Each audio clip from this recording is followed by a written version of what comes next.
مدینہ کی پرسکون رات تھی سنسان۔ حضرت علی رضی اللہ عنہ جنگ صفین سے لوٹے ہوئے تھے۔ گھر پہنچے تو ہتھیاروں کا معائنہ کرنے لگے۔ انہیں اپنی پرانی زرہ نہ ملی کہیں۔ چہرے پر پریشانی اور آنکھوں میں سوال۔ چند دن تک زرہ ڈھونڈتے رہے مگر ناکام۔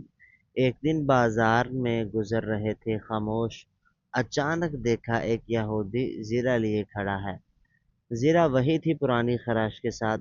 حضرت علی رضی اللہ عنہ نے قریب جا کر کہا، بھائی یہ زرہ میری ہے، کہاں سے ملی؟ یہودی نے کہا، یہ میری ہے، خریدی۔ حضرت علی رضی اللہ عنہ نے نرمی سے کہا، لوٹا دو۔ یہودی نے انکار کیا، کہا نہیں دوں گا۔ معاملہ طے نہ ہوا، قاضی کے پاس گئے۔ لوگ حیران تھے، خلیفہ عدالت میں آیا۔ قاضی شریح نے دونوں کو برابر بٹھایا، کہا گواہ لاؤ ورنہ فیصلہ نہیں ہوگا۔ حضرت علی نے کہا، میرے پاس گواہ نہیں۔ قاضی نے زرہ یہودی کے حق میں دی۔ عدالت میں سناٹا چھا گیا، سب حیران۔ یہودی خوشی سے زرہ اٹھا کر نکل گیا۔